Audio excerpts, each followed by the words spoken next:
Hello everyone, I just finished filming my What I'm Reading Wednesday for my TikTok page, and I have realized that I have fallen into a bit of a reading slump in February. Honestly, maybe more than even a little bit. And I've noticed this is especially true with my either physical book reading slash reading books on my Kindle. And this is just a little bit disappointing because I was on a really good reading streak in January. Like, despite the fact that I was traveling and that I was busy, I still got a surprising amount of reading done. And I was really hoping that that momentum was going to carry me through February, but that just hasn't been the case yet. Like I said, especially with reading physical books slash on my Kindle, because I finished 3 audiobooks so far in February, but no books on my Kindle or in physical format. So I figured that I would film this video and do a 12-hour reading challenge and hopefully complete this challenge. Well, the goal is to complete this challenge before my next What I'm Reading Wednesday.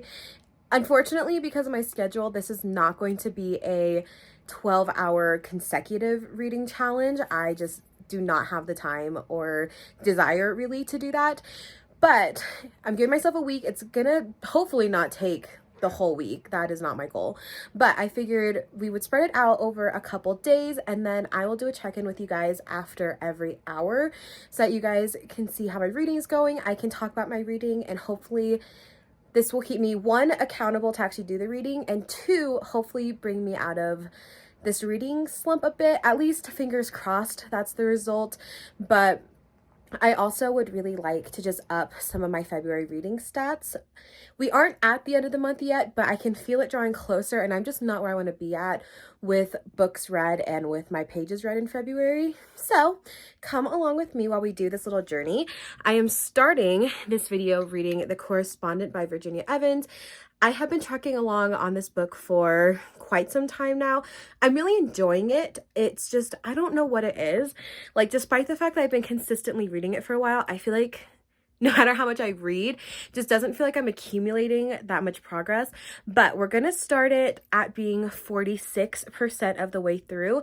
And I believe we're starting on page 129, but that could be wrong. But I will see you guys for my first hour check-in. All right, everyone, don't mind the lighting, but we are back for our hour 1 check-in. I've been reading The Correspondent by Virginia Evans, and I honestly feel like we are starting this video off on a very strong note. So I have ended hour 1 being on page 201 and being 71% of the way through, which I feel like is a massive chunk of this book to get done. And I think this is the longest or the most progress that I've made in this book when reading it like in one session. So I'm very excited about that. I'm still really enjoying the book. I think it's finally picking up pace a little bit. This is definitely a slower paced book, which I personally don't mind, but I could see being a turnoff for a lot of people. For those of you who don't know, this book is written through the letters slash emails that our female main character, Sybil, both sends and receives.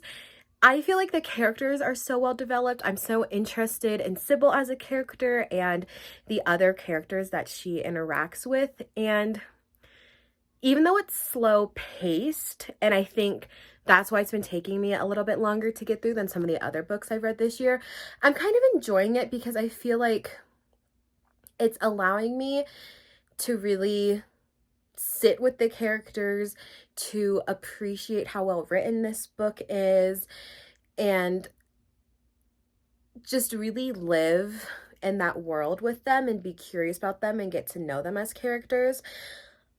I think this book is less than 300 pages total, or it's like right at the 300 page mark. And honestly, I would be more than happy to read this book like double or even triple the length at which it's written, just because I understand for the sake of brevity and for the sake of publishing that they needed to keep it decently compact to keep the storyline going. But I want to read like the unreleased version of this book that includes truly every single letter and email that our main character both sends and receives, because they like allude to other letters that have been sent, but like I want that content. I want to have read those letters. And like I said, I understand why it doesn't include every single letter. That would make for a very long book that probably most people would not want to buy or read. But I'm just so invested in these characters and this storyline, and I want to know so much more about the various side characters that are brought up, that I would just love more content to this book. But I'm feeling really good after the start of hour 1, and we're making good progress. So I will see you guys for our hour 2 check-in. Okay, for those of you who are also here for the Callie check-ins like I am, I just wanted to show you guys, she has been hanging out with me while I've been reading for the past hour, and she has been such a good little reading buddy. Also, drop her happy birthday wish in the comments, because the day that we are starting this, February 18th, is her birthday, and she is literally the best girl in the whole entire world. So drop her birthday wish, because she deserves all of the birthday wishes. Hello everyone, Callie and I are here for our hour 2 check-in. We are in the home stretch of the correspondent. I am on page 266 and 93% of the way through. I am loving this, you guys. I'm definitely going to finish it tonight. I cannot put it down. I love the way that it tackles the topics of aging and grief and fulfillment. And I think as someone who always feels like they're running behind, and I always feel like I'm not doing enough for my age, even though I'm not that old. I really enjoy this about finding fulfillment even within retirement and having a full life and having meaningful relationships. And I think I'm so scared of aging because I feel like I haven't done enough and I won't do enough.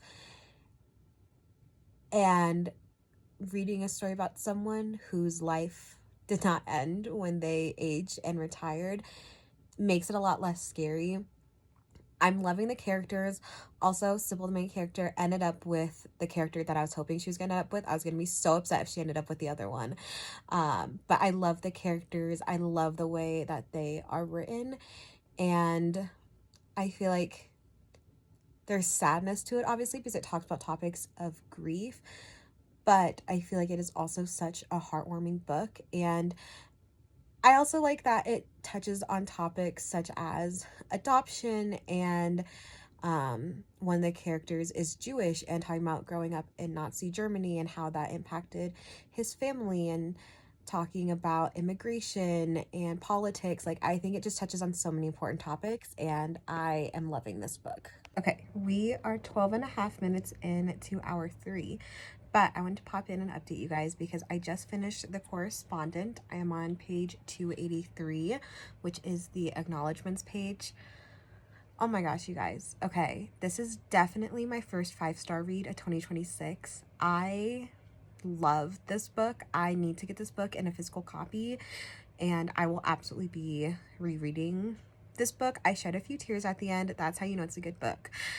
But I love literary fiction. Like, truly, I think it is my favorite genre to read because I love a character-driven story.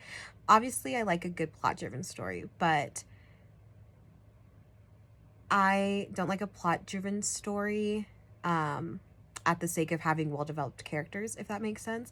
So I love literary fiction because I love that it is a study in like sociology and human nature and the complexities of being a human and our relationships with others. And this was just the perfect character-driven book, and I just thought everyone was so well written, and I just highly recommend that all of you guys pick this up. I need to just like sit and process this book for a little bit. Okay, 2 quick things. First thing, I was looking up The Correspondent online, and one of the first things that came up about it is something that said that if you like Tom Lake by Ann Patchett, you would like The Correspondent by Virginia Evans, which is funny because Tom Lake was one of my few 5-star reads from 2025, and I loved both books.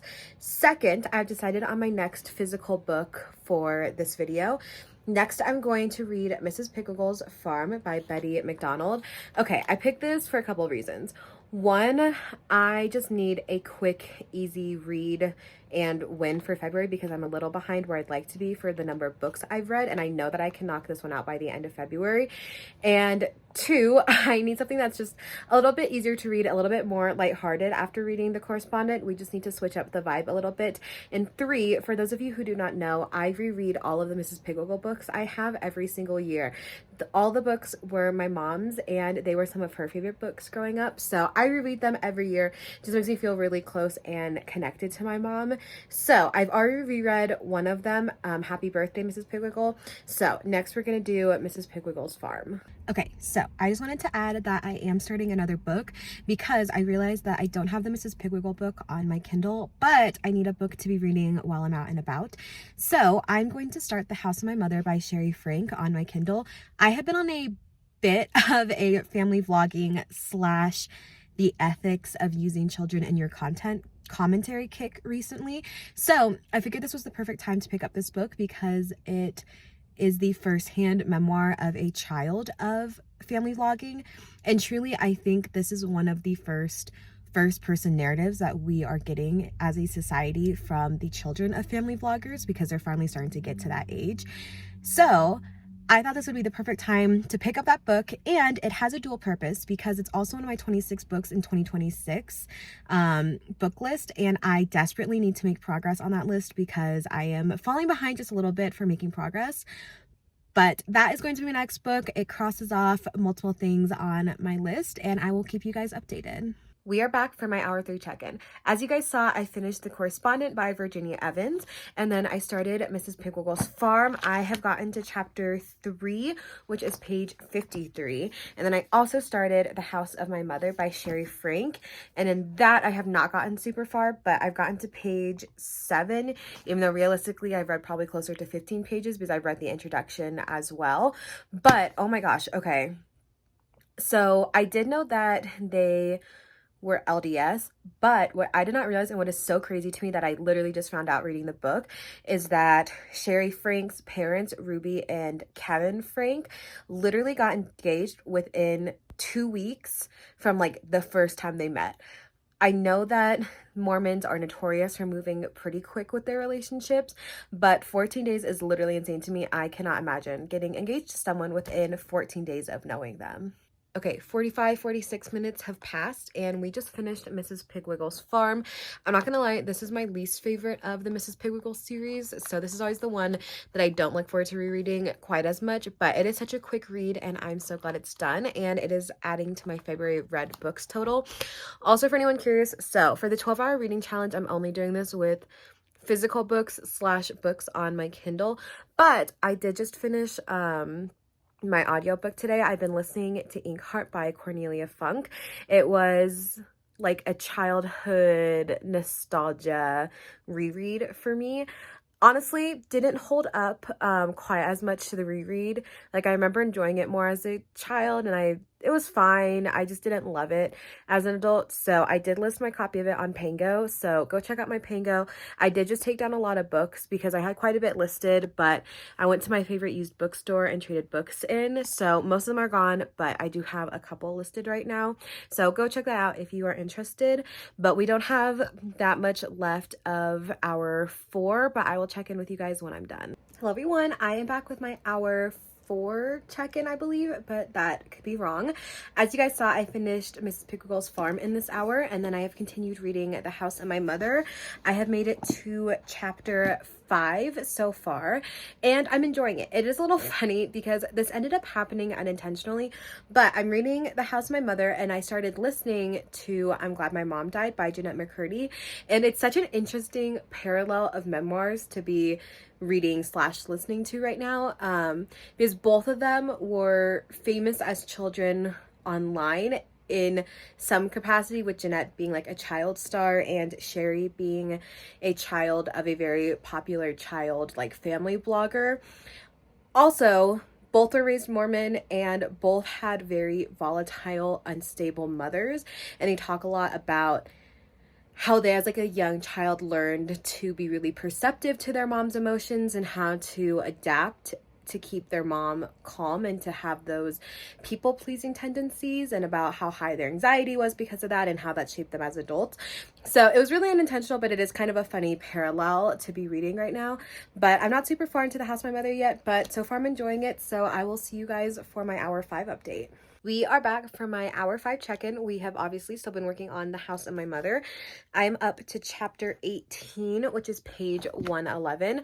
I am really enjoying this book so far. I think the insight that Sherry has gained on her mother is so, well, heartbreaking when you realize that this isn't just like a book character that you're reading about, that this was a real person and that there were 6 children that were impacted by this woman and that were being controlled and manipulated and taken advantage and like exploited by her. But I guess as an outsider, the psychology of it is so interesting, and seeing kind of how Ruby was so not primed, but was such an easy target to, I guess, fall down the rabbit hole that she fell down with Jody, because of how she was raised and because of her parenting style and because of the beliefs that she already held, that it didn't take much for Jody to be able to bring her into the cult that Jody ran, and that it was instead just validating Ruby's parenting style and giving her the language to use for her parenting style.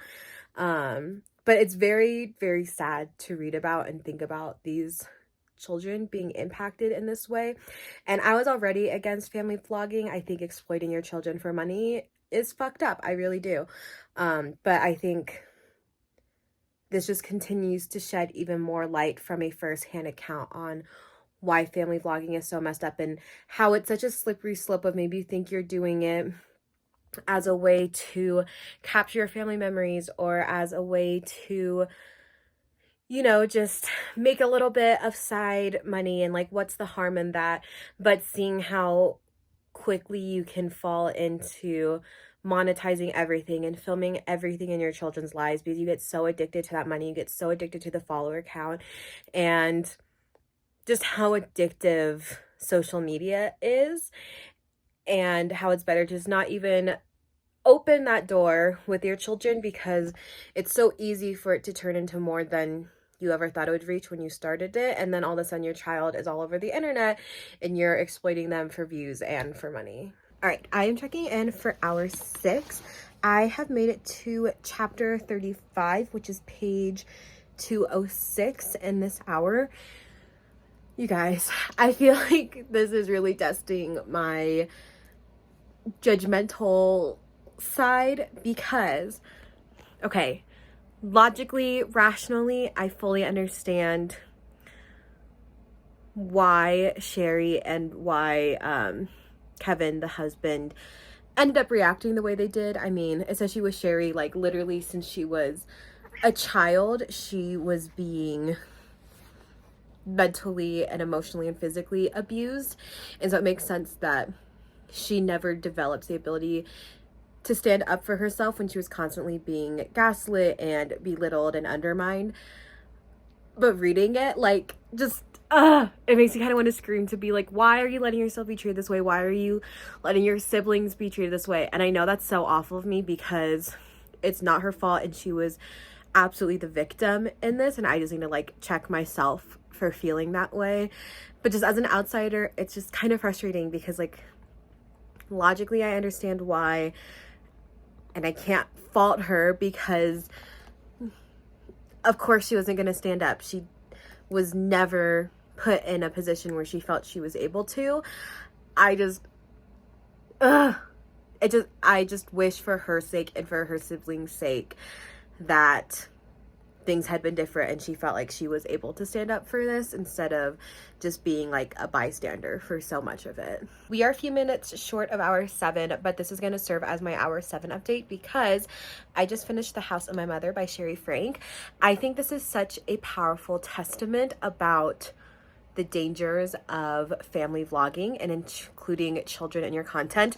I know I have a whole other clip talking about that, so I'm not gonna wax on forever about that. I think one of the things that stuck with me that I don't think I've talked about yet is, even though Sherry was disappointed by the church itself multiple times, the kindness and support and love that she was shown by individual members within the church, I think is so important to me, because I think a lot of times Mormons get a really bad rap, and I'm not here to say whether that is warranted or not. I just think they do get a really bad rap, and everything that happened to Sherry did not cause her to leave the church.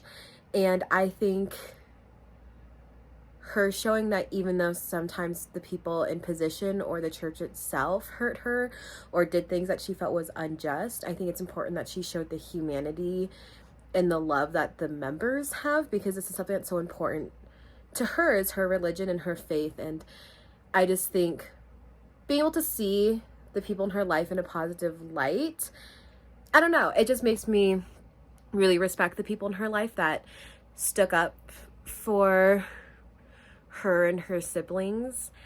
And yeah, I mean, I went to school with so many Mormons, and they were all, for the most part, such nice people.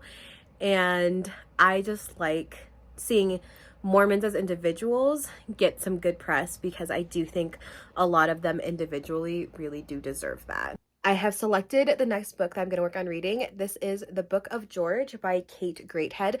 This is also on my 26 books of 2026 list, so I'm just going to keep trying to make some progress on that list. This is an arc of it. This is not an arc that I personally got. I wish I got it as an arc. I wish I got arcs in general. But I actually got this from a bookstore that I went to on Halloween. They had candy out for the kids, but for adults, so that adults could like also participate in trick-or-treating, they put out the arcs that they get as a bookstore, and I thought that was so clever and like literally made me want to support that bookstore even more. I just thought that was such a smart way to get rid of how many arcs they get as a bookstore. So love them for that, and I'm excited to delve into this. I just have to show y'all how cute Callie is as she joins me while I'm reading. Like, look at her little feet. She is just so fluffy, and she's so cute, and she is such a good reading companion, and I just have to show her off. We are back for our hour 8 update. I have been reading the Book of George, and I have made it to page 64. Okay, this book is not advertised to be about an autistic person, but I feel like George is one of the like most autistic characters I have read about. I don't know if that was intentional or not, but that's the vibe I'm getting. I like the book okay so far. I'm not loving it. I don't know. It's kind of meh. I thought it was gonna delve into George's character in a more complex way than it has so far. But keep in mind, this is only how far I am into the book, so there's a lot of room for that to happen. I just feel like it's been a little surface level so far. Here is my hour 9 update. Still reading the Book of George. I made it to chapter 8 and page 143. Okay, I'm plowing through this book, but I still don't know how I feel about it. I just feel kind of apathetic, I think, about it. Like, it's perfectly fine. It's not amazing. I don't hate it. It's just kind of meh to me so far. We are at our hour 10 update. I have made it to page 222 in the book, which is part of chapter 12. The book is just still very like meh to me. I'm not really loving it, but it's been a very quick read, so that's been nice. We are 35 minutes into hour 11, and I just finished the Book of George by Kate Greathead. I don't know how I'm walking away feeling about this book. On one hand, I really wanted to like it. I just don't know if I actually do. Also, I don't know. I feel like the book is leaving me feeling a little sad, and not that there's anything wrong with a realistic or kind of a bittersweet or melancholic ending to a book by any means. I don't know how to word it. I don't